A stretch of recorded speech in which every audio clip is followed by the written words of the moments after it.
Good morning, ladies and gentlemen. And in so many ways, as the choir was intoning just a bit ago, this is the day the Lord has made. Let us rejoice and be glad. I was just telling Vicki, I was walking out by the tent earlier this morning and looked up at this incredible blue sky, and the sun was shining down, and I said something that so many of us have said so many times in our lives: thank you, Ted. While people will take credit for much of what happens, I think we give him the responsibility and credit for this beautiful day. And it's so typical of what Ted Kennedy wanted. It really isn't about Ted Kennedy in so many different ways. It's about the future. And it's about teaching people how our government works. And it's about giving young people a sense of purpose and hope. One day, Eddie Markey and I were talking about what this place is, and Eddie said, you know, for kids like you and me, if we came to the Institute, we'd never go home. And if you haven't had a chance yet to look at what the place will look like, there are renderings outside, just as you come out of the tent on the left, and there's a model. Please, if you haven't already, take the time to look at the model. At the core of what we have is a representation of the U.S. Senate. And the 100 seats and desks that are there will come alive for young people. And everybody in this tent has helped to make that happen. I want to thank you so much. A couple of notes here for you. The Institute is an important part of UMass Boston. And when you join UMass Boston, you become part of a family. And the folks at UMass Boston could not have been kinder or more efficient, more effective in making all of this work. And so for all of the people who are here, who work for UMass Boston, from the bottom of our hearts, thank you so much for what you did and what you do.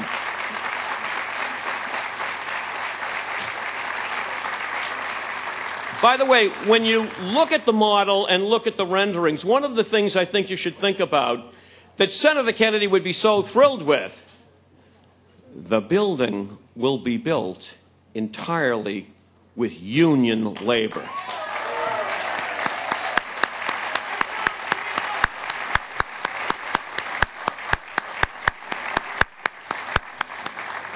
We would have had a rainy day if we weren't doing that. Ted would have... I think that's true. A couple of people I'd like to acknowledge as we begin this morning. Two of the founding members of the board of directors of the Edward Kennedy Institute for the Senate, Senator Paul Kirk and Dave Burke, who are no longer on the board but deserve so much credit for what we do.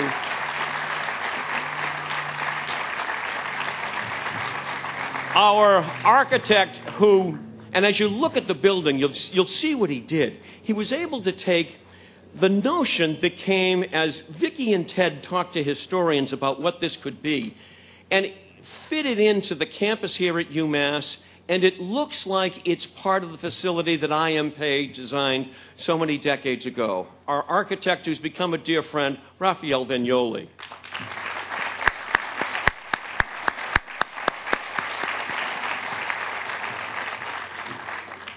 You know, for those of us who follow what's happening in Washington, and it would be hard not to do that this week, for anybody who came to be with us today, it's an extraordinary venture. And as you may know, those folks will have to go back. We're blessed to have Speaker Pelosi with us this morning.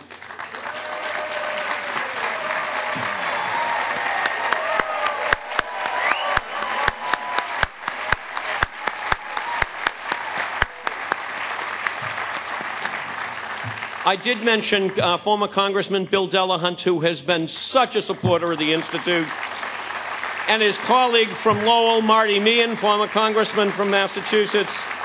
Tim Murray, the Lieutenant Governor, is here, as well as our State Treasurer. And you'll hear from some of the other elected officials who were here. Thank you so much for being part of this. I mentioned last night that Joe Biden described the secret of Ted Kennedy's success. And it was always about doing things for others. And the Institute is that, a way to do things for the people of this country and in particular for young people. So when you leave here today, please take a look at the model. Please walk with the sense of purpose of what the Institute is. It is what Senator Kennedy wanted it to be, an institute to teach people about our government, and in particular to have young people become incredibly excited about the United States of America and how we work. And a woman who does that every day, day in and day out, an incredible supporter of the Institute, the Senate President from Massachusetts, Terry Murray.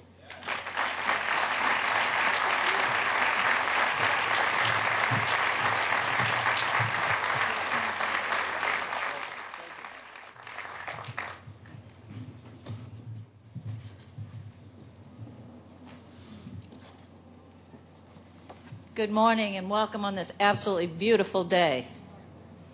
I have a resolution from the Senate, but there is a resolution here also from the House of Representatives, congratulating the Edward Kennedy Institute for the United States Senate on its historic groundbreaking. Whereas the Edward M. Kennedy Institute for the United States Senate will break ground on its state-of-the-art facility on Friday, April 8, 2011, and whereas the Institute was conceived by the late Senator Edward M. Kennedy as an institution designed to educate students of all ages about American democracy and to inspire future generations to engage in the public square, and whereas the Institute aspires to preserve the United States Senate's past, illuminate its present, and prepare those who will lead the nation into the future, and whereas Senator Edward M. Ted Kennedy, in his decades of service to the Commonwealth and to the country, provided dedicated leadership on major issues, beginning with his maiden speech in the United States Senate in support of the Civil Rights Act of 1964. And whereas the Institute has honored Senator Kennedy's legendary commitment to public education by forming a partnership with the University of Massachusetts, Boston, that will benefit each institution for decades to come, and whereas the beautiful new institute will complement the John F. Kennedy Presidential Library and attract thousands of visitors annually to the Columbia Point section of Dorchester in the city of Boston. Thank you. I'm a Dorchester girl. Therefore, be it resolved that the Massachusetts Senate hereby congratulates the Edward M. Kennedy Institute for the United States Senate on its historic groundbreaking, and be it further resolved that a copy of these resolutions be transmitted forthwith by the Clerk of the Senate to the Edward M. Kennedy Institute for the United States Senate, and it is signed by all 40 Massachusetts senators.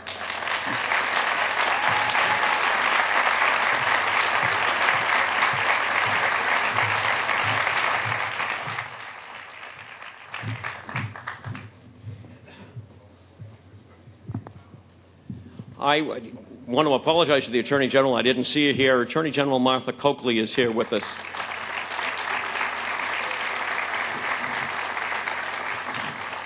When something like this happens, so many people get to take bows. The staff of the Edward Kennedy Institute has done an incredible job in getting things ready for today. And I want to mention Alona Abalos, Paul Remy, Aubrey Carrion Aguilar, Chris Cole, Jay McCarthy, and the person who pulled all of the things together for both last night and today, Lisa McBurney. Thanks to all of you for the incredible work that you've done. A dear friend of the senators, and I think of everybody in this room, a man who makes things happen at the State House, Speaker of the House, Bob DeLeo.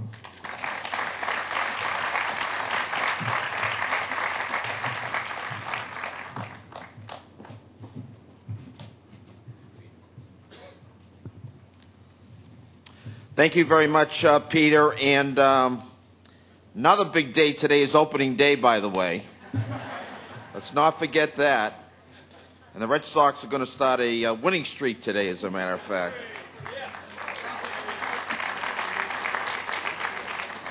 Of course, my last prediction was that Pete and me was going to retire. So much for my predictions. But thank you, Peter, for that kind introduction.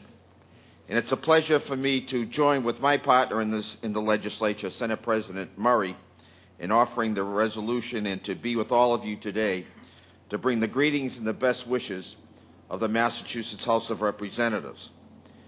Today we celebrate the enduring commitment to public service of our beloved Senator Edward M. Kennedy, a leader without equal, not only here in Massachusetts, but across this nation. I'd like to extend my appreciation to all those whose hard work and dedication have made this day a reality.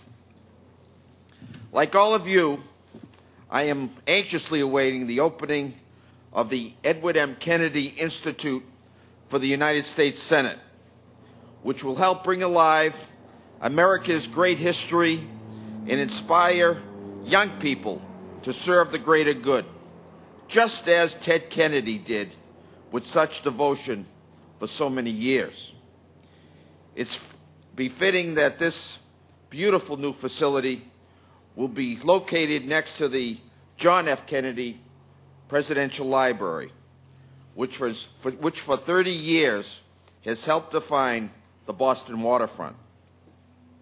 I can't think of a better place to showcase the lasting impact of the two Senator Kennedys from Massachusetts and the entire Kennedy family, for that matter, on the civic life of the nation.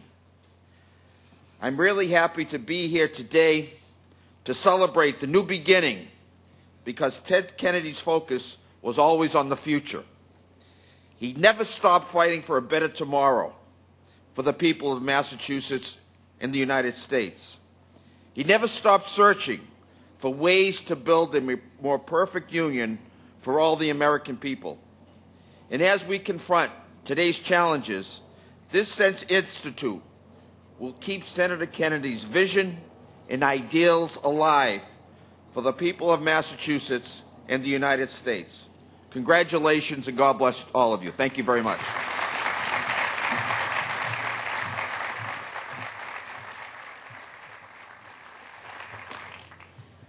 You know, the Speaker mentioned the JFK Library.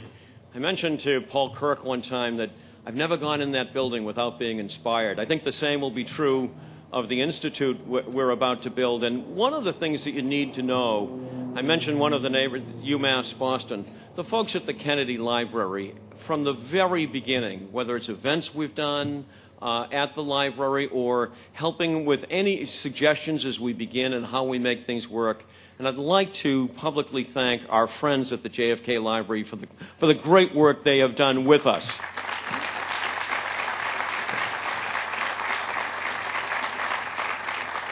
So many people who are colleagues of Ted Kennedy always talked about you could trust his word, you knew how he knew how to do all of the work of the Senate. And a person who was there through most of that career with him, a fellow from Connecticut who is represented in the Connecticut Senate by my sister Eileen, a man who has been an incredible friend, a force for safety and banking for this country when it was not easy to do, Chris Dodd from Connecticut.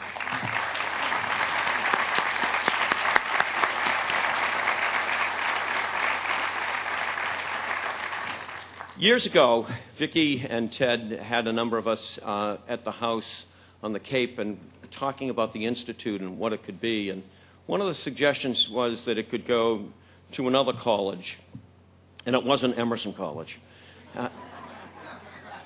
And the senator said he wanted it at UMass Boston. And he was clear about that. He understood how important it would be for himself, for the people at UMass Boston. We have a great university system in Massachusetts, and the man who has led it for the last several years has been a member of our board, a significant leader in Massachusetts, and a dear friend of the Kennedy Institute, Jack Wilson.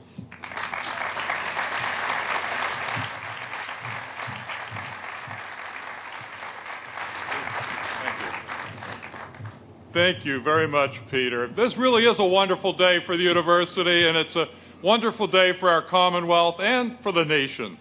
For everyone who cares about public service, this is a wonderful day. And it was why the Red Sox were waiting to kick off their season until this could happen. We know that. The University of Massachusetts has been an enthusiastic partner in this effort because we believe the Edward M. Kennedy Institute for the United States Senate will be a dynamic force for generations to come, It's a place where students will come to learn about the Senate and about our American democracy. It's a place where scholars will explore the issues of our time and help us chart a course for the future. And it is a place where citizens will come to reflect on our American experience and to find inspiration. Public service is the ideal that drove the senator. His zeal to serve illuminated his life. And public service is what Senator Kennedy rendered to Massachusetts and to this nation in singular fashion. So here, we will capture the service that Senator Kennedy and so many others have provided in the past and hopefully fan the flames of service for generations to come. And I want to thank Vicki Kennedy for her wisdom, her friendship, her dedication to this project. Senator Kennedy's voice sounded the clarion call for so many. And Vicki's voice, while a little bit quieter, is no less inspirational or persuasive. We wouldn't have made it here without you. Senator Kennedy left Massachusetts so many gifts, and certainly one of those great gifts is our friend and colleague, Vicki Kennedy.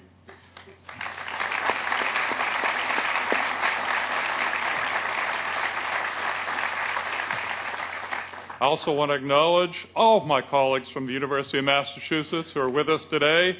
I particularly note a few of them, sorry I can't name them all, but I want to point out that Jim Karam, who's chairman of our Board of Trustees, in his second term as chairman, who also has a clear passion for public service, and David McKenzie, who is executive director of the UMass Building Authority, has been integrally involved in this project and will continue to be as we build the building. By the way, David is also the former interim chancellor of UMass Boston, and by the way, the interim chancellor of UMass Lowell. And his too has been a life of service. Bob Sheridan's here. He's chairman of the, oh, he's got some fans in the audience. He's got fans everywhere. He flies that blimp across the stadium. Is it flying today? With SBLI? Later. He's chairman of the UMass Building Authority that is charged with building the building, and later this month will be honored for a lifetime of service. But particularly also, let me thank my friend, Chancellor Keith Motley, for all he does for UMass Boston and for this institute, because you had to do a lot to get here. Thanks to my colleagues on the Edward M. Kennedy Institute Board, all of whom care so much and have worked so hard to make this day a reality. But last, I want to thank the man that made it all possible, Senator Kennedy, for the confidence and the vision that he displayed in forging this partnership with the University of Massachusetts, and for understanding the natural connection between a university established to serve the people and his own mission of service to all. We're very honored by that decision, and will always work to drive toward his shining legacy. Thank you very much.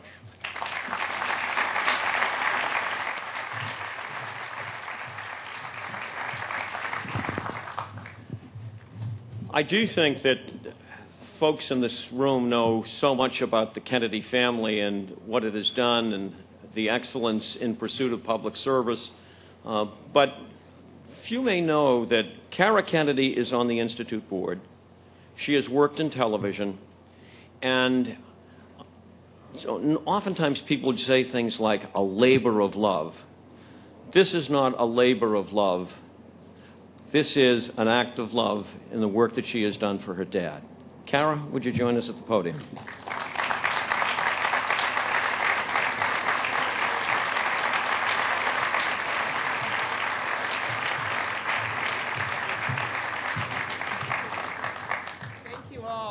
Thank you so much for everybody coming here, especially all the former staffers of Dad's.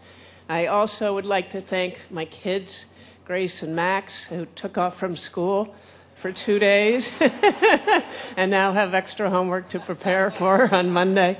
But I'm here to introduce this film that my best friend of 38 years, Linda Siemens Donovan, and I were fortunate enough to make. And so without further ado, we'll show the film. Okay, thank you.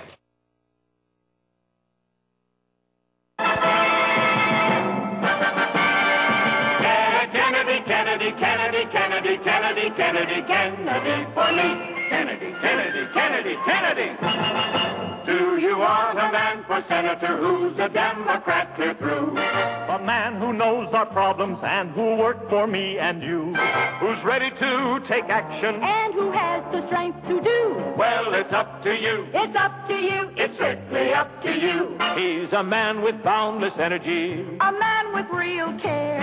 So add up all the reasons why, and then when you compare, you vote for Edward Kennedy's Massachusetts point of view. But it's up to you. It's up to you. It's strictly up to you. Make it Kennedy, Kennedy, Kennedy, Kennedy, Kennedy, Kennedy, Kennedy for you.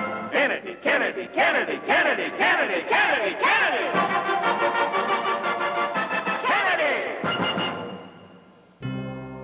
Thanks to the efforts of each and every one of you, we're here to consider another legacy of a man who loved the history and vibrancy of a uniquely American institution.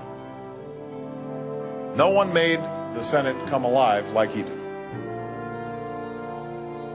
He loved its history and its place in our American story. There is no greater tribute we could offer than to make the Edward M. Kennedy Institute for the United States Senate a reality. It'll be a living institute where students and teachers and the public can come together and learn about the role and importance of the Senate he loves so much. It will be a dynamic center of learning and engagement that takes advantage of 21st century technology to provide each visitor with a unique and information-rich, personalized experience that literally will bring history alive. The centerpiece of the building will be a large amphitheater that can be arranged to recreate the floor of the United States Senate, either the current Senate chamber or the old Senate chamber where they met from 1810 to 1859. All of the senators' desks will be totally interactive. The history of who sat at that desk and almost limitless amounts of substantive information will be at your fingertips. The hallways and the walls outside the chamber will have interactive spaces as well. And visitors will be able to sit up in a gallery that will overlook the activities on the Senate floor. There will be classrooms circling the perimeter of the building for further study. Documents and information will be digitized and readily available and can be sorted according to the user's preference. Our goal is to provide each visitor with an insight into the workings of their government that they couldn't get anywhere else. Imagine going into the amphitheater, refiguring it as the old Senate chamber, and actually becoming one of those senators. Henry Clay, Daniel Webster, Stephen Douglas, John Calhoun, and the others. You would study their positions, negotiate, argue, debate. Teddy said there was no more perfect partner for the Edward M. Kennedy Institute than the University of Massachusetts, Boston. And he loved this location, here on Columbia Point, next to his brother's library, overlooking Dorchester Bay. My husband's dream was that by immersing yourself in our history, by reliving the great debates of our time, you would be reminded of the great problems we tackled and great things we achieved when we all came to the table. And you would be inspired to be involved too. For it is now, especially now, that we need to get people interested in our public problems and reignite their faith in our public institutions. Bring Americans together to forge consensus and understand not just the United States Senate's role in our government, but their role in it as well. What we're doing there is going to be something unlike anything anywhere in the world, really. We're going to bring history alive. Mr. Reed of Rhode Island, Mr. Reed of Nevada,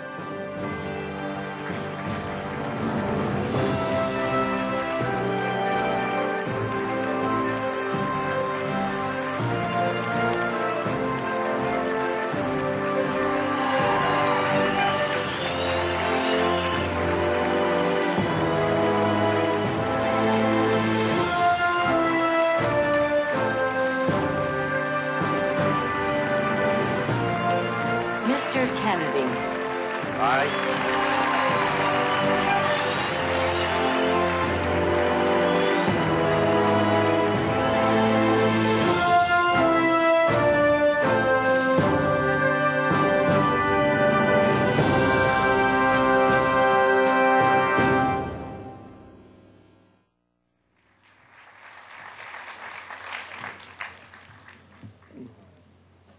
Thanks, Kara, and thanks for the tears in all our eyes. Thank you. Would you please stand again?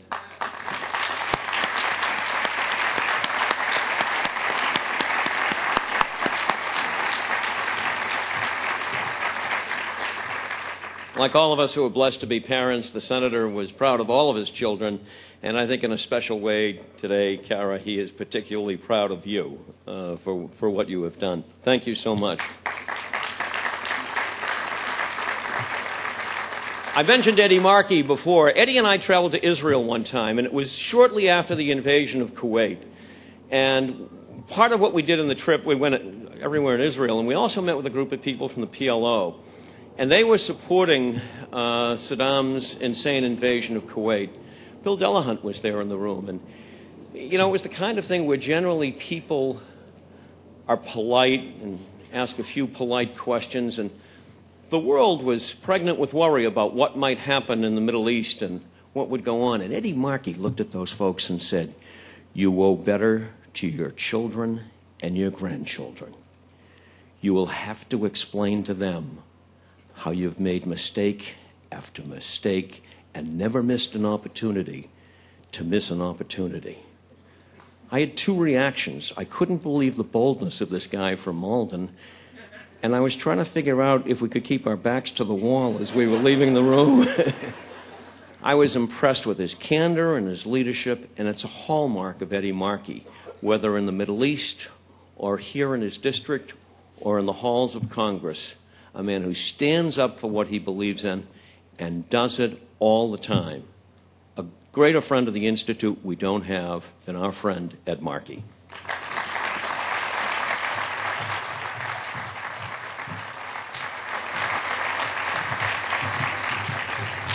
Thank you, Peter, so much, and thank you for being the great leader for the Institute in its first year of existence. And thank you, Vicki. Thank you, Vicki, for being an inspiration to all of us. You had a vision.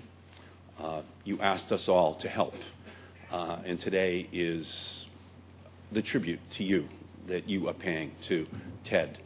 And we all honor you for this vision and commitment which you had, and to Ted and to Kara and to Patrick, the lights of his life, you and the whole family. It is our honor to be here with you today. He was so proud of you. We are so proud of you, and we are so proud to be here with the whole family here today. Thank you.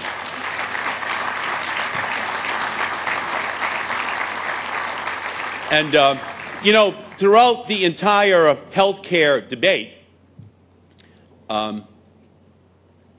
we are here today with, along with Tip O'Neill, the greatest Speaker of the House in the history of the United States, Nancy Pelosi, who made sure that health care and the vision of Ted Kennedy, which she mentioned every day in the Democratic caucus for 2 years, came to be a reality for all Americans.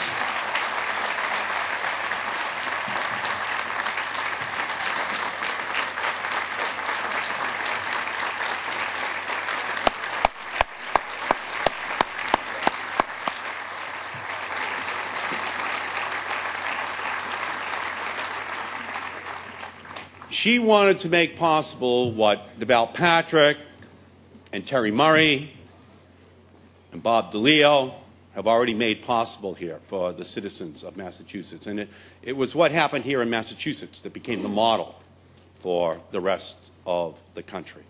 And they are now the beneficiaries of the leadership that we have assembled here today.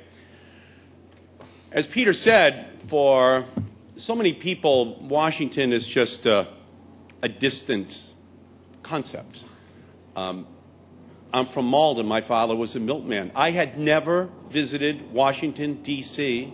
until I was sworn in as a United States congressman on my first visit to that city. Marty Meehan, Bill Delahunt, all of us, when we arrived there, it is just this incredible moment of honor. Here at the Kennedy Institute, children from across this entire region, across this nation, will be able to learn about how our government works. And it will inspire the next generation in the same way that the past several generations have been inspired by the Kennedy family, by the brothers who served as a beacon of hope, not just for the Irish or the Italians, but for every people of every nationality within this nation and across the entire planet. There was something that was born there in the 1960s with these Kennedy brothers, and it lives on today. And that dawning of a bright light, a better future, lifted up the spirit of an entire nation. And throughout Teddy's unmatched career in public service, he made sure that everyone had access to it. And as the nation's greatest senator in history, he made sure that there was a democratization of access to opportunity through education and through health care for every child in this country, so that everyone could have not just a dream, but a reality. And millions of people across this country now are able to fulfill their dreams because of what Teddy was able to do. But with Teddy, it was always the make of the man, not just his level of political performance, that caused the rest of us to lift our gaze to the constellation of possibilities that were out there. Not only our own possibilities, but our own potential, our possibility to help the world within which we lived. This magnificent institute will give the next generation of Americans the guide stars, service, civic education, historical understanding, and idealism, which enlighten the mind and encourage full participation in our vibrant democracy. Teddy always knew that the past was just a memory, and the future was the hard reality for the poor and the sick and the elderly and the disabled. And he never allowed nostalgia to replace an idealism that had us fighting for a future that was better for every citizen in our country. And he inspired all of us to take up that fight. The Edward M. Kennedy Institute will be a learning laboratory where young men and women delve into the history of our country and participate in great debates on the issues that animate the American experience. The Institute will be at the cutting edge of architectural design. Of course, there is no building that could match the strength of Teddy's soul. There is no material that could replicate the fiber of his character. There is no architecture that could even begin to scrape the heights of Teddy's vision. But yet, in this man-made edifice, it will be conveyed the essence of Teddy, and it will be such a fantastic and innovative structure. When I imagine the activity within the Institute's walls, I think of all the incredible energy that will be generated. I imagine the son of an Irish-American ironworker from Fitchburg debating the daughter of a Brazilian-American bus driver from Framingham on the replica of the United States Senate floor. I think about the daughter of the Italian-American insurance executive from Danvers teaming up with the son of a Haitian-American hairdresser from Dorchester to research proposals on innovation and early education programs. And I see the same debates taking place with the children of every state in our country and across the world, here in Dorchester, here at one of the great urban universities in the United States, the right place for this institute, the University of Massachusetts at Boston, led by Keith Motley, led by Jack Wilson, led by all of these wonderful young men and women who are the heart and soul and future of our country. And it is those debates which will spread the dreams across towns, across our nation, across the world, building bridges of understanding. For Teddy, education was always more than books. It was an opportunity, an experience to be grasped every day. Teddy found knowledge while in the grip of a colleague's or a constituent's hand. He found vision while grasping the tiller of his sailboat or at his lectern on the Senate floor. He found joy in his children and his grandchildren. He found love in the arms of his dear Vicki and fulfillment in the multitudes across the country and the world that his good works were able to touch. And now, with this incredible institute, this hub of history, the educational opportunities that Teddy created will be multiplied and made available to students, to teachers, to legislators, and to all those involved in public service at the Institute and far beyond its walls. Teddy's lion heart and the echo of his words will stir new generations to service, enabling the leaders of tomorrow to learn, to participate, and to dream about a better world. Thank you all so much, and thank you, Vicki and the Kennedy family, for what you have done.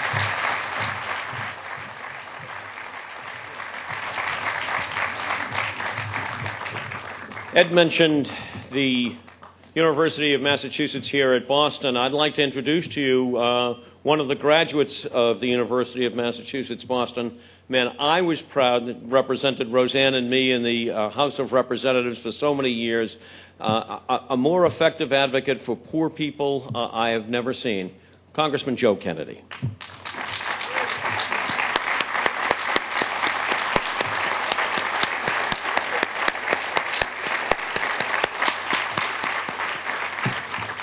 When I started this job at the Institute, I was talking to one of my young nephews who lives in Dorchester, and he was saying he had met our next speaker a couple of times, and he said, "So do you get to work with Chancellor Motley?" And I said, "Yeah, I do. He's way cool." He is that. He is one of Dorchester's great advocates. He is a man who leads this university, and you can see it on the edge of where it's going to always be a better and better place, where everyone in this country can be proud of the people who are here, of what they do here, and what they will do in our world. The way cool Chancellor of UMass Boston, Keith Motley.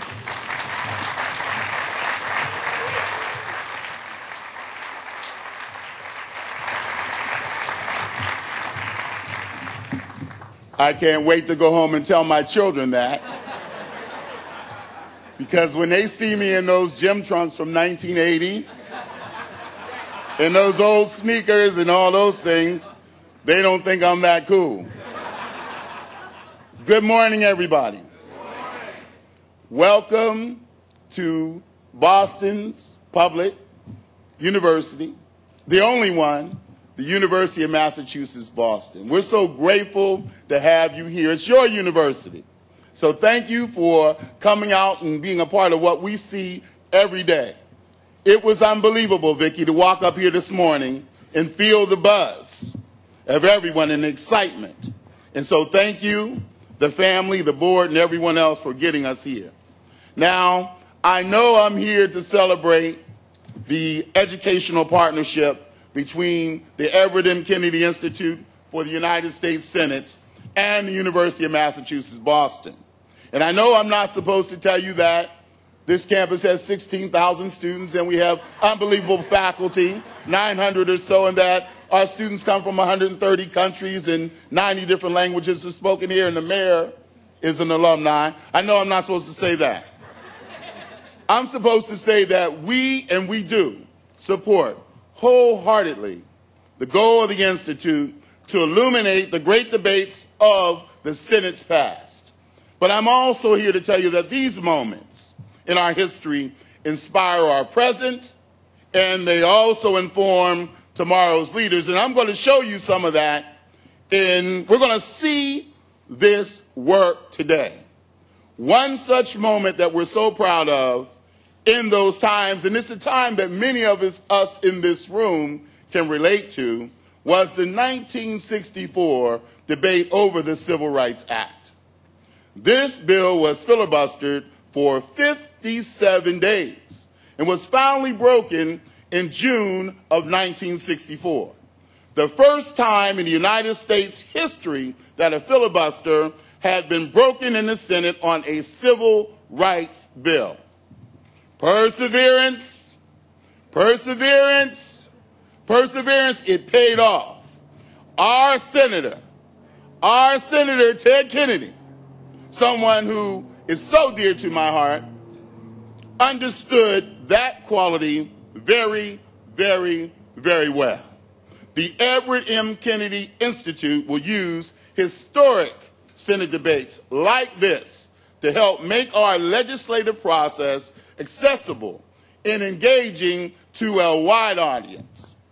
It was Senator Kennedy's wish that visitors to the Institute would come to understand how senators of both parties work together to address the great challenges facing our country. And it was his hope that visitors would leave this institute inspired to civic action and inspired to involvement. Now, on April 9th, 1964, 47 years ago tomorrow, Edward M. Kennedy made his first speech in the Senate, urging his fellow legislators to pass the Civil Rights Act. His eloquence, his passionate commitment to equality for all Americans in that first speech would be echoed time and time and time again throughout his career as a United States Senator. So, on this historic day, as both a preview of the educational offerings of the Institute and a tribute to the champions of civil rights in the Senate, and also for me to be able to show off the caliber of student that we have at the University of Massachusetts, and in particularly at the University of Massachusetts, Boston, we've invited 3 of our students, Vicki, from the University of Massachusetts, Boston, to bring alive the historic debate on the Civil Rights Act of 1964. They will be reading excerpts from Senators Hubert Humphrey, Democrat from Minnesota, Edward Kennedy, Democrat from Massachusetts, and Minority Leader Everett Dirksen, Republican from Illinois.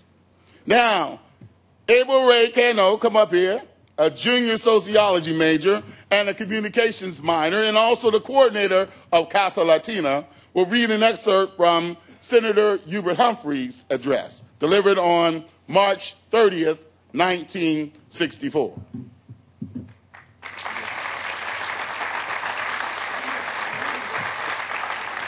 Thank you. It's an honor to be here. Mr. President, I cannot overemphasize the historic importance of the debate we are beginning. We are participants in one of the most crucial eras in the long and proud history of the United States, and yes, in mankind's struggle for justice and freedom, which has gone forward since the dawn of history. If freedom becomes a full reality in America, we can dare to believe it will become a reality everywhere.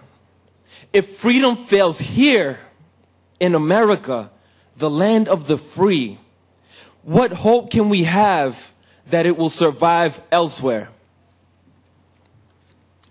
The golden rule. exemplifies what we are attempting to do in this civil rights legislation. Do unto others as you would have them do unto you. If I were to capsule what we are trying to do in this legislation, it is to fulfill this great admonition, which is the guiding rule of human relations. If we are to have justice, tranquility, peace, and freedom. The bill has a simple purpose: to give fellow citizens the same rights white people take for granted. It is no more than the Constitution guarantees. Surely, the goals of this bill are not too much to ask for the Senate of the United States. Thank you.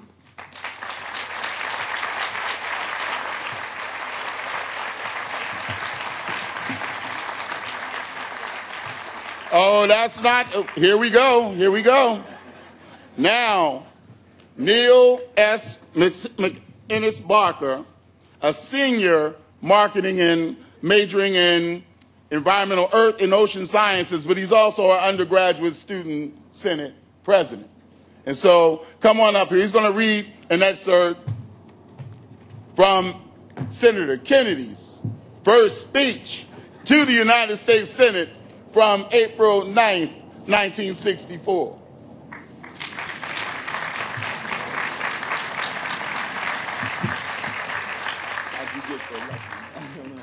How did I get so lucky? Yeah, exactly. And I have to take this opportunity with all these great leaders here to mention I'm graduating.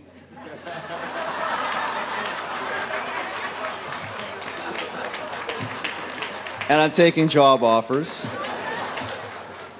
I'm very eager and inspired by this institute to be a public servant. So I was a former union organizer.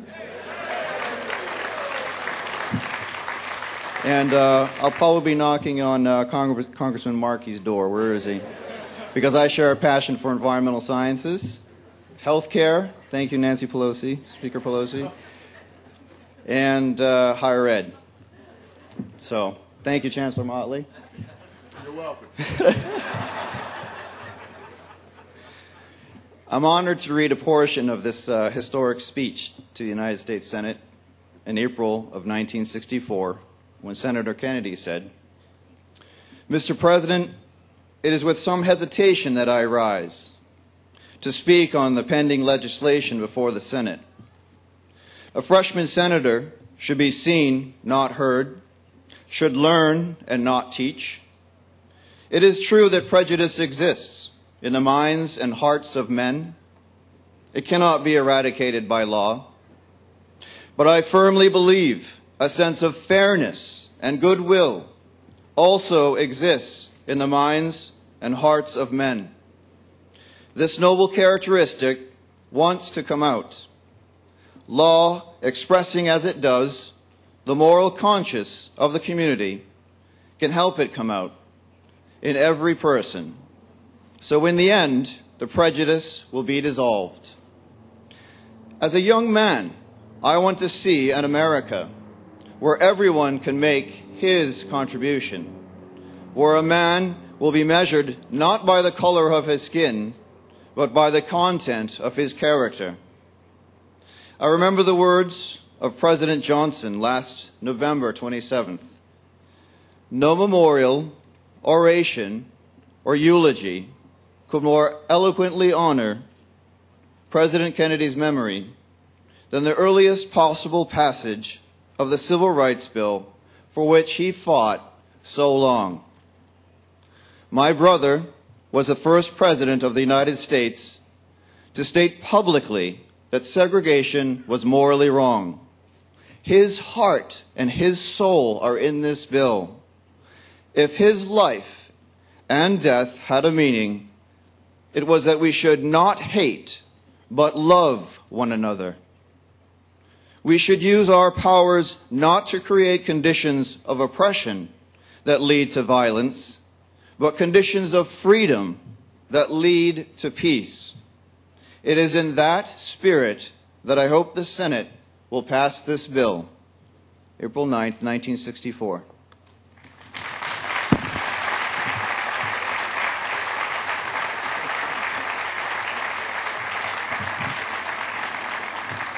If you notice, our students learn to use their time well. And I know the senator is probably looking down saying, what is wrong with you today, Keith? You have these two guys up here. And so now, finally, come on up here, Juliet Rory.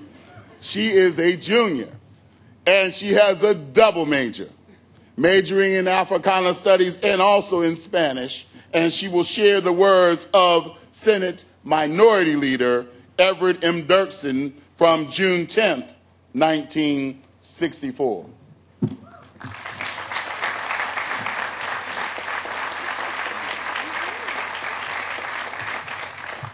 Hi, everyone. Thank you so much. I'm really honored and humbled to be here. So I'm just going to jump right into it. Today, the Senate is stalemated in its efforts to enact a civil rights bill. There are many reasons why cloture should be invoked and a good civil rights measure enacted. First, it is said on the night that he died, Victor Hugo wrote in his diary substantially this sentiment. Stronger than all the armies is an idea whose time has come. The time has come for equality of opportunity in sharing in government, in education, and in employment. It will not be stayed or denied. Second, years ago, a professor who thought he had developed an incontrovertible scientific premise submitted it to his faculty of associates. Quickly, they picked it apart. In agony, he cried out, "Is nothing eternal?" To this, one of his associates replied, "Nothing is eternal except for change." To those who have charged me with doing a disservice to my party, and there have been many, I can only say that our party finds its faith in the Declaration of Independence, which was penned by a great Democrat, Thomas Jefferson by name. There he wrote, "We hold these truths to be self-evident, that all men are created equal." That has been the living faith of our party. Do we forsake this article of faith now that the time for our decision has come? There is no substitute for a basic ideal. We have a duty to use the instruments at hand, namely the cloture rule, to bring about the enactment of a good civil rights bill. I appeal to all senators. We are confronted with a moral issue. Today, let us not be found wanting. Thank you guys very much.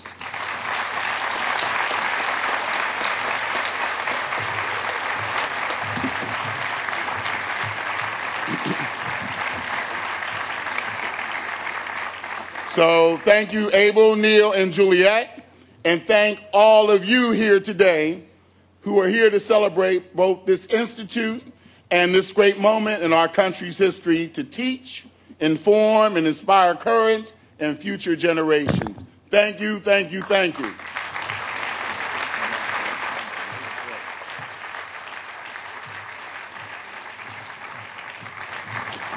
We'll have more music from our choir in just a little bit, but Keith, I'm looking for the note here. Were those students from UMass Boston? I just wanted to make sure. In the video that you saw earlier that Kara did such a great job on, there was part of it where you see a button that Vicki and Ted have for Governor Deval Patrick, and they were happy warriors in campaigns for so many people. But I think for those of us who knew Senator Kennedy well, the pride he took in the nomination of the Democratic Party of Deval Patrick and his election was one of the things that he was incredibly proud of our state, and proud of Deval Patrick that he would run and be such an excellent governor of the Commonwealth of Massachusetts. His Excellency, Deval Patrick.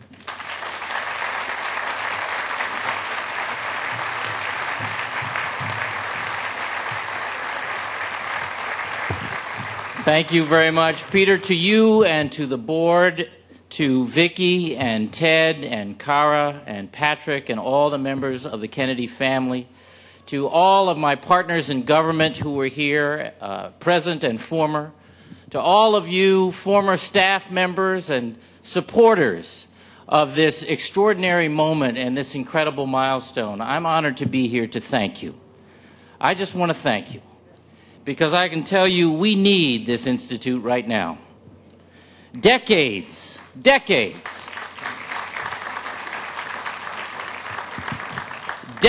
of poisonous rhetoric about how government is bad, taxes are bad, greed is good, has begun to jeopardize the can-do spirit of this country. My greatest disappointment with the conservative movement, so-called, is that it's sapping the optimism out of our country. Ted Kennedy was an optimist. He not only understood but embodied the uniquely American blend of optimism and effort, hope and hard work, the understanding that an ideal was essential, and then applying ourselves to making it real for people was the real contribution and highest contribution of public service. This institute will help us not only honor that legacy, but remind ourselves to live it, and knowing that if we live it, our greatest days are ahead. I'm so pleased and proud to be with you today. God bless you.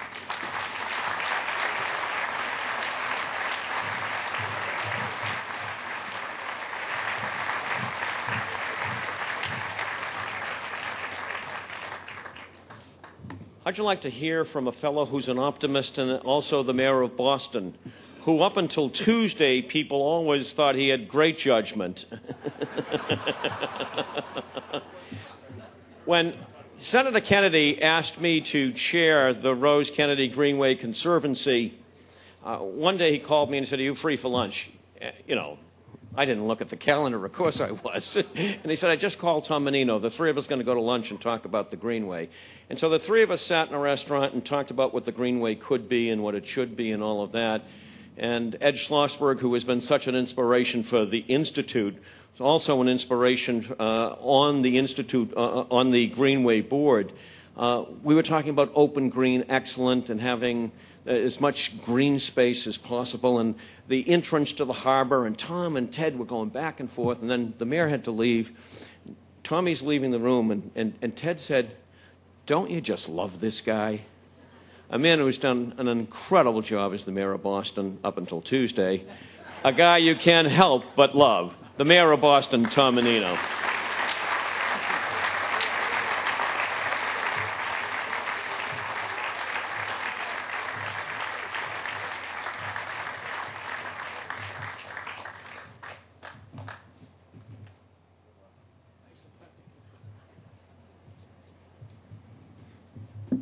Thank you, Peter, for that introduction.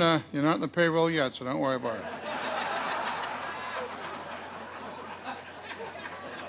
We could always rescind those. We'll find some investigative reporter who found that we have an overdue library card 4 years ago.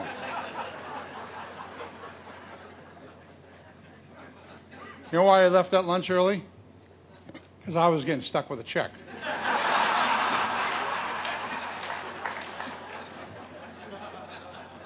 I know Teddy.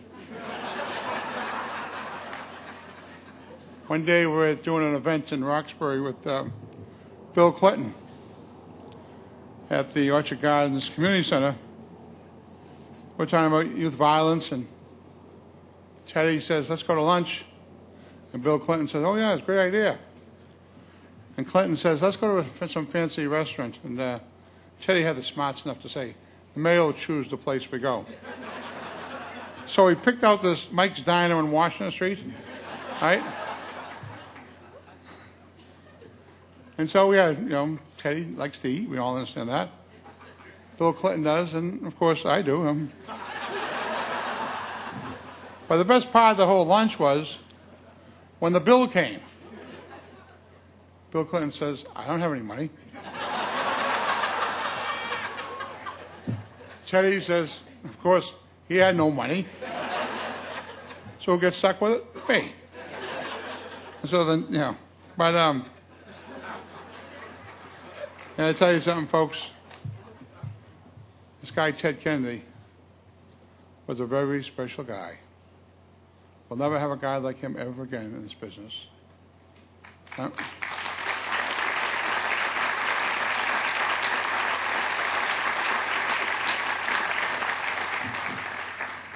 Maybe some of the other elected officials remember when he called you on a Saturday night around 8 o'clock and said, you know, Mayor, you know the thing you asked me about 6 months ago? I forgot all about it. He said, how are we going to fix that problem up now? I mean, he was one of those guys who really was in touch with people every day. And he cared about people. He's what this government was 30, 40 years ago. It's not what government is today. And so I'm here. I'm really happy to join Vicki and all the family, members of Senator Kennedy's great staff, and tell you he had the greatest staff of any elected official. They were just spectacular people.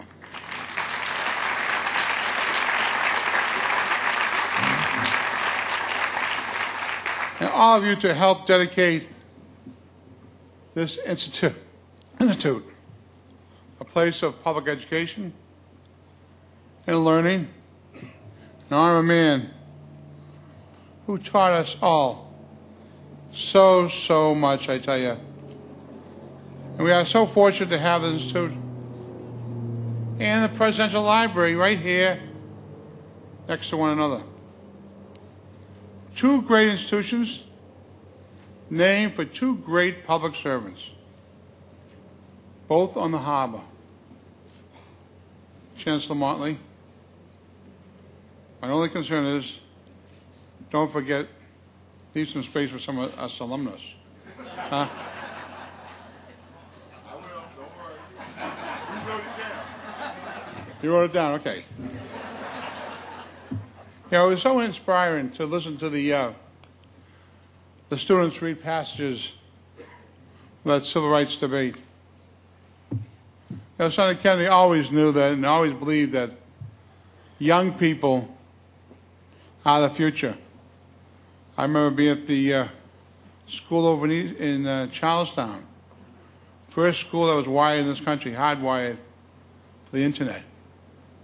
He was there, and he was so proud that he was able to deliver that to the city of Boston.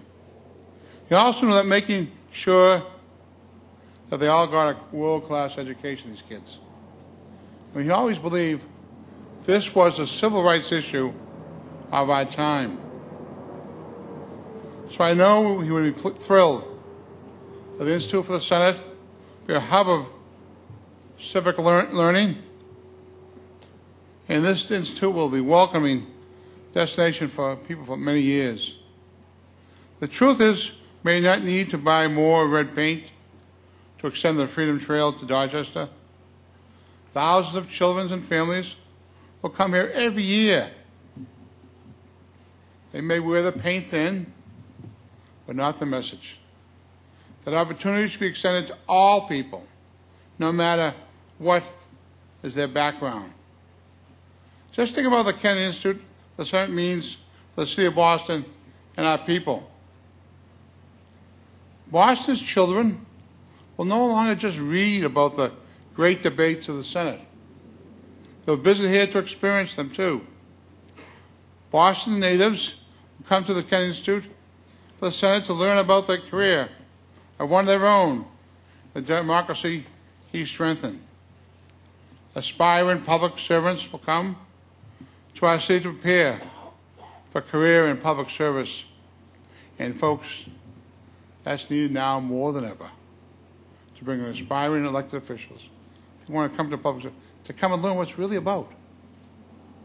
Because I think we were off track. This government is not about what Teddy believed in. Teddy believed in people and how we help people. We're off track. That's why I look at this to bring people back on track. The cradle of liberty will continue to shape its future and guide in future young people. You know, folks, we have lost Teddy's voice. We have not lost his example. His career was a model for fighting to make sure everyone had a fair shot has success in this country. And that's the mission of the Institute, as well as to make the history of what some have called the world's most exclusive club, and share it with people. I just say I'm so happy that it's right over here in Dorchester, Massachusetts, but especially on the University of Mass campus with Keith Motley as the chancellor, who does a great job. And I just say to all of us, this is a great day. The groundbreaking is always a special day. I look forward to months and weeks later, we have the folks come in here and learn about government, learn about what the Senate really means, the effect it's had on people's lives. And also, I think, as some of those young people will find what a difference Ted Kennedy made in so many people's lives, how many people he touched in so many different ways. I'm just honored to be asked to say a few words this morning. Thank you, all of you. Thank you.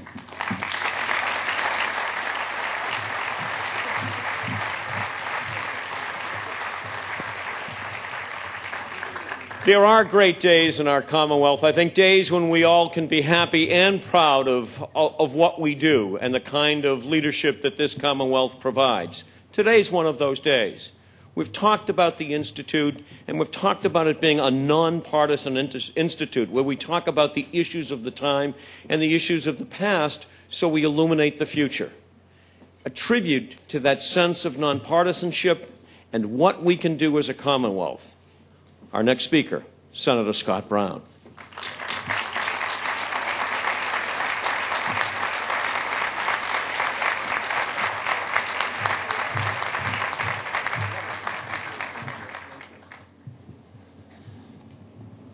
Well, first of all, I want to just say welcome to the Kennedy family, obviously.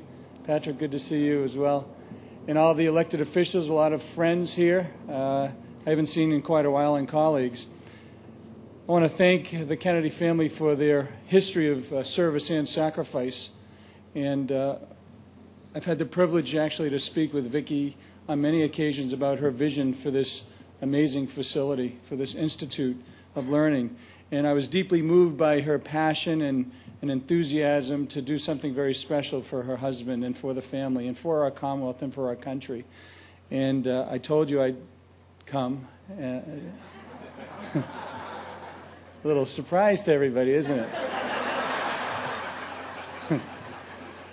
But one thing, all politics aside, I do want to thank Vicki especially and Patrick especially for their warm welcome in the transition and becoming the new United States Senator.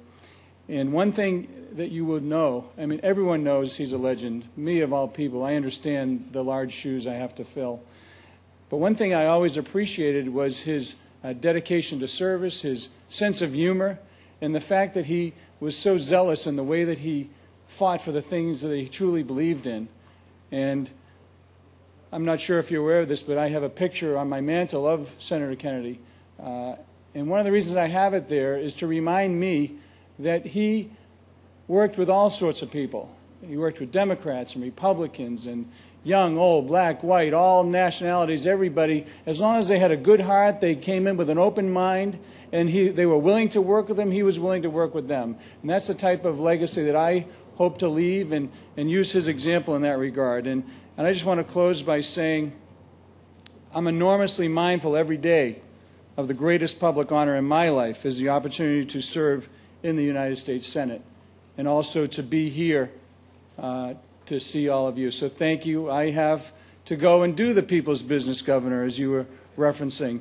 There are good people who do want to move things forward, regardless of their political party. And so I'm going to be heading in a plane with the Speaker and all of our other colleagues, and I apologize for leaving early, but thank you for including me. Thank you.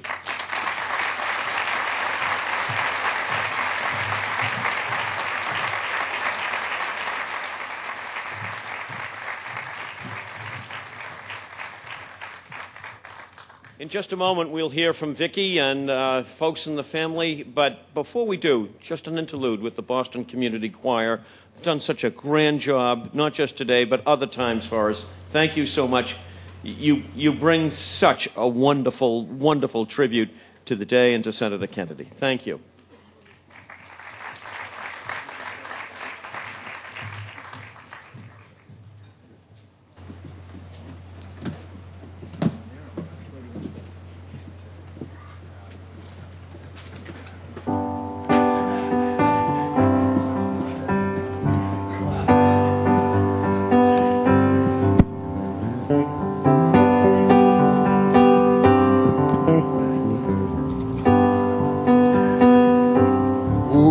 happy day. Oh, happy day. Oh, happy day. When Jesus walked. When Jesus walked. Oh, when he walked. When Jesus walked. When Jesus walked. He washed my sins away, Lord. Oh, there was a happy day. Oh, happy day. Oh, happy day. When Jesus walked. When Jesus walked. When my Savior walked. He washed my sins away, Lord.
Happy day. Oh, happy day. Oh, happy day. Oh, happy day. Oh, happy day. It's a happy day. To heaven, my Lord. My long while.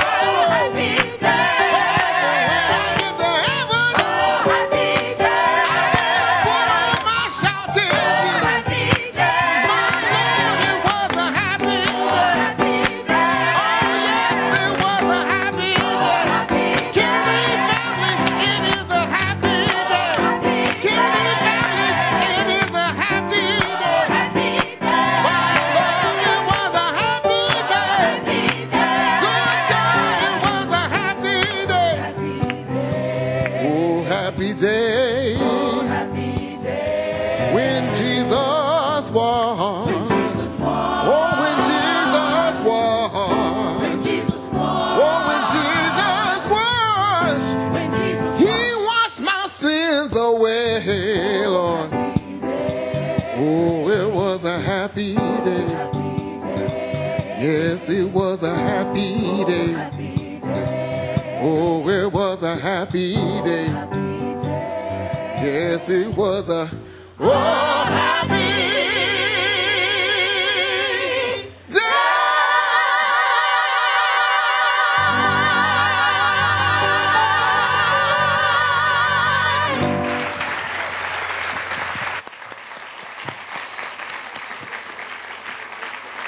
Thank you. Thank you so much. Thank you. There are those relationships, some that begin in a neighborhood, some in an office, some with a boss or employee, where a friendship that is a model for all of us emerges. A man who has done so much for the Kennedy Library, for the Kennedy family, but most especially for our friend Senator Edward Kennedy, Senator Paul Kirk.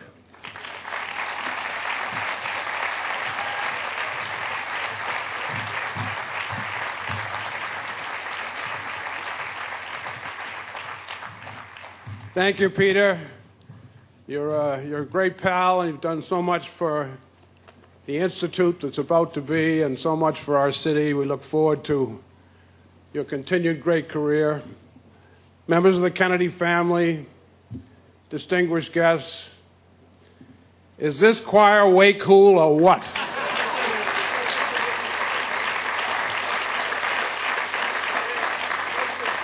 Thank you for helping to make this a joyous and glorious morning on Columbia Point.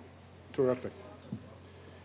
Congratulations to all of those who, for 2 years of hard work, have made it possible to have this public inaugural of the Edward M. Kennedy Institute for the United States Senate.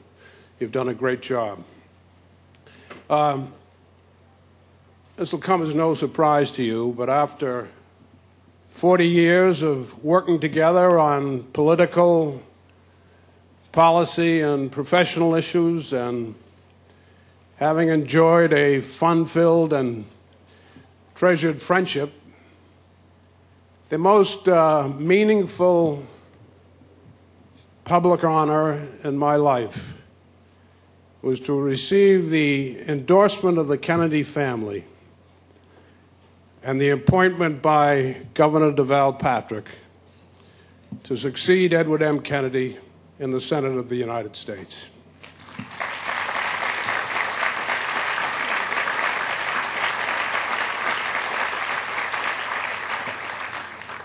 In so many of our private conversations, he would say, America is a promise.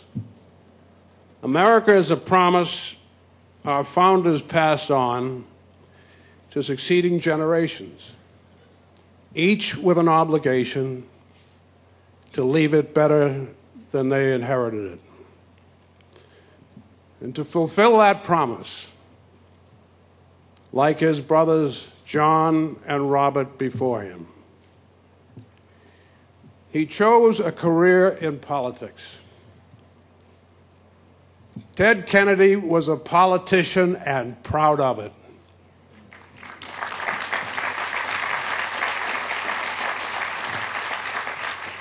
The institution he chose for his political service was the Senate of the United States, whose place in our democracy and whose role in our history he truly revered. In his memoir, True Compass, he wrote the following: "To say that I love the Senate does not begin to convey what that institution means to me. Let me put it this way. After nearly half a century, I still cannot be in a car headed for the Capitol, especially in the evening, and glimpse it in the distance without the hair on my arm standing up. I've told Vicki, if ever that sight does not move me, I will know it is time to step aside. That building symbolizes to me the benevolent power and the majesty of our government. It is awesome to me, not awesome in the reflexive way that young people use the word, but in its real sense, its older sense, as evoking reverence. Being a senator changes a person," he said. "Something fundamental and profound happens to you when you arrive there, and it stays with you all the time you are privileged to serve. I have seen the changes in people who have come into the Senate. It may take a year, or 2 years, or 3 years, but it always happens. It fills you with a heightened sense of purpose."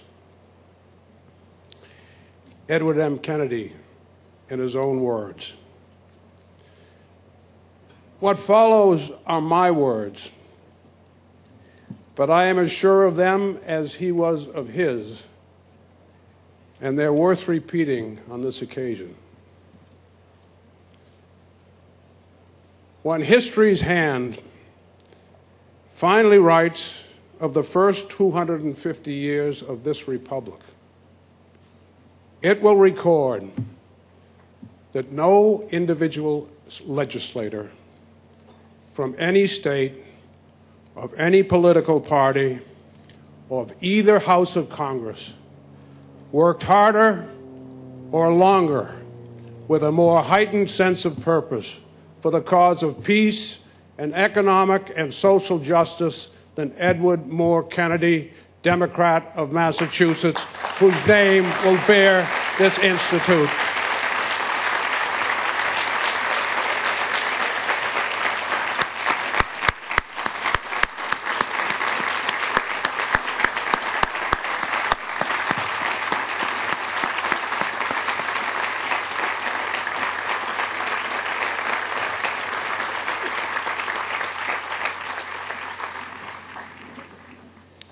And despite that extraordinary record, he did not want this institute to be limited to his own career or to be a personal and nostalgic memorial to himself, nor to be a partisan center of education.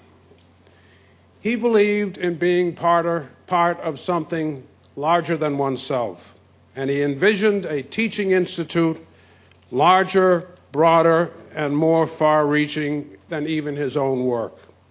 A place where the entire history of the United States Senate will come alive and educate and inspire others to serve and to work to fulfill America's promise. While Senator Kennedy was proud to be a politician, in his own way, too, he was a teacher and an educator.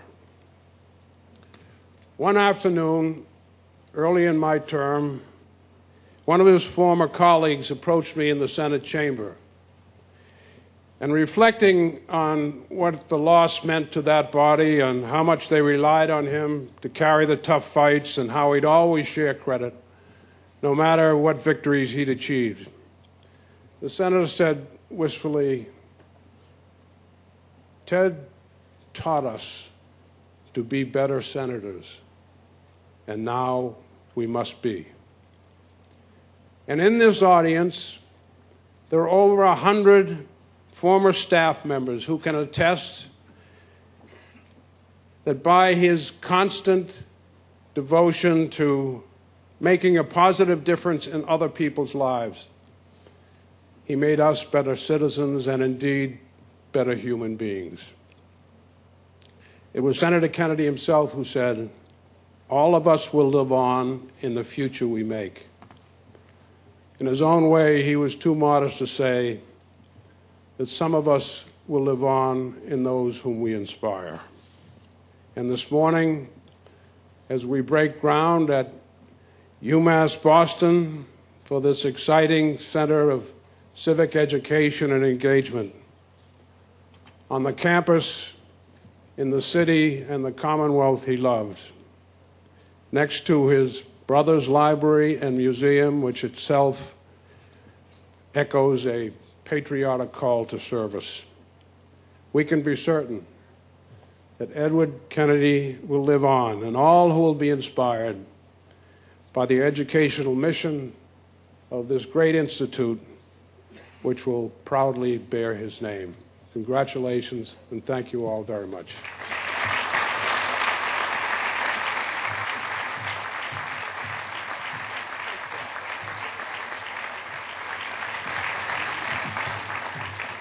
As Senator Kirk was speaking, Speaker DeLeo leaned over to me and he said, "Doesn't he sound like a U.S. Senator?" Great appointment, Governor Patrick. Thank you. When I first heard of the Institute, it was on the Cape with Vicki and Ted.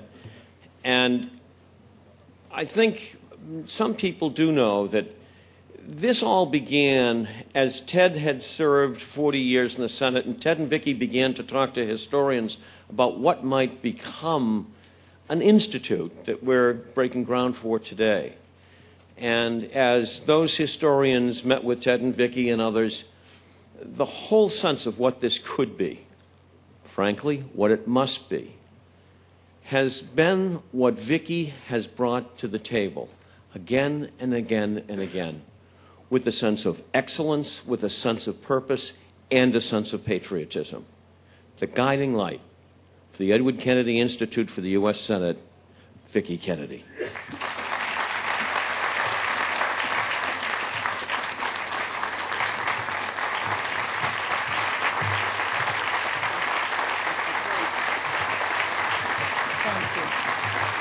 Thank you. I'm going to ask, could I ask that all of our family come up here? Do you mind? Teddy, Kiki, Cara, but all of our nieces and nephews too. Could you please? Joe, would you want to? Just let everybody see you. Teddy would want it this way. Would you let everybody? Because I'll try to talk fast. Thank you. Thank you. What a happy day indeed.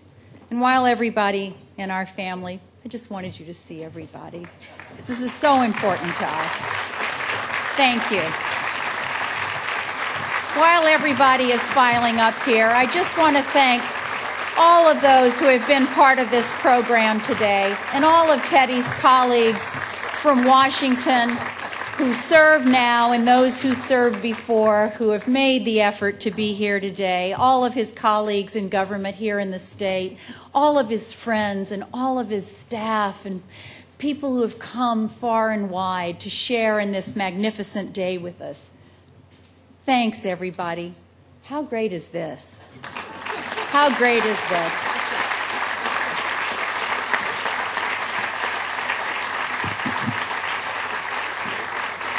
I just want to thank everyone who has done so much to make today happen. When my husband was a young teen, he went to Washington, D.C. to visit his older hero brother, his godfather, the newly sworn-in Congressman Jack Kennedy. His brother showed him around the sights of Washington, D.C.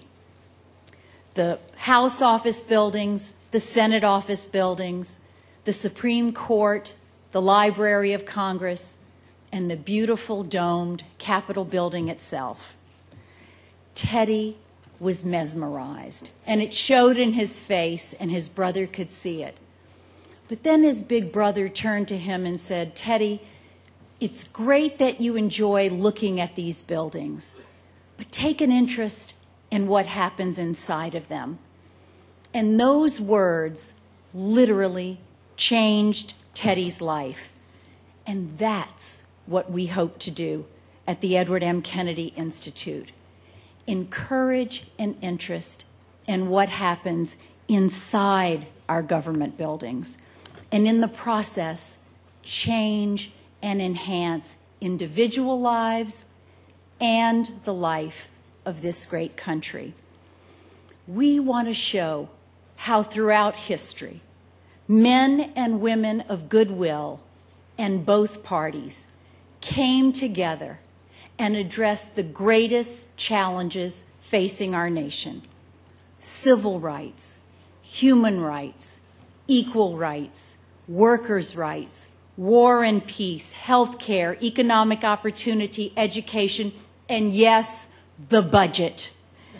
Teddy himself was at the center of many of these great debates. As we heard earlier, he made his maiden Senate speech on the Civil Rights Act of 1964.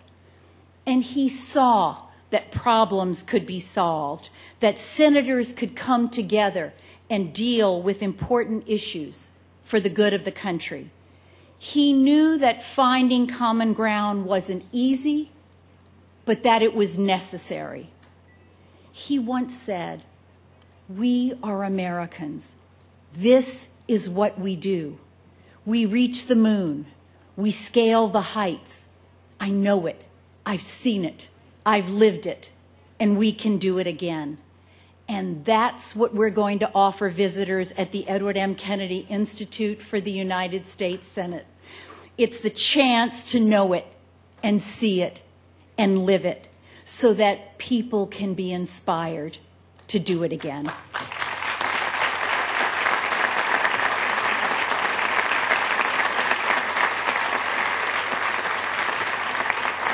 We're going to do this in a dynamic and exciting and cutting-edge way because Edward M. Kennedy was dynamic and exciting and always on the cutting edge. We are developing study modules so that participants can hone their skills of persuasion and negotiation. They can immerse themselves in issues, take on the role of senators, and see if they can bring their colleagues along with them. They'll learn the art of compromise. So if they're studying the Civil Rights Act of 1964 Act, for example, they'll have the opportunity to see if they can break that filibuster, if they can garner the votes to pass that historic legislation. They'll have all the possible research tools they need at their fingertips, but they won't have a script. The work of legislating, if you will be up to them. If they break the filibuster and pass the bill, they can learn about what came next. And if they don't, they'll learn about the consequences of the failure to pass the legislation. It'll be real learning. They'll know what it is to be in the trenches. They'll learn about all the parts of our daily life that we take for granted if they fail to pass the legislation. Like, if they don't pass it, they'll find out that they'll take the things we take for granted, like no discrimination on the basis of race at restaurants and hotels and movie theaters, no federal funds for discriminatory programs in colleges and universities, no discrimination in employment, and the elimination of differing requirements in order to register to vote. We take that for granted because these senators came together and broke that filibuster. They'll learn how different our nation would be if that filibuster hadn't been broken and compromise hadn't been reached. Those are lessons that Ted Kennedy learned and took to heart in the way he legislated for his entire nearly 47-year career. My husband didn't want a memorial to himself or his achievements. He wanted to create a place that would spark an interest and nurture the belief that public service can be a noble endeavor, that it can lift and change the world and our nation, that each of us can make a difference, and all you had to do is try and talk to each other.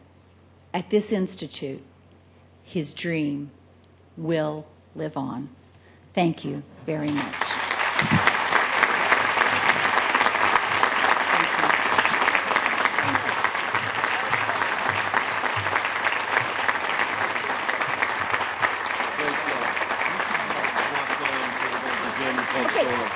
I just want to thank so much the Boston Community Choir, and we're going to go off now to toss some dirt, but maybe they'll sing us on our way out, if they don't mind. Thank you so much. If I could ask you to remain in your seats while Vicki and the family and folks in the front row here go over to toss some of that dirt, that would be very, very good. If I could please ask you to take your seats for just another moment longer, and Vicki and the family and those in the front here will be able to go over to where we're going to be tossing some of that dirt she spoke of. Thank you for being here today, and thanks for all of your good wishes.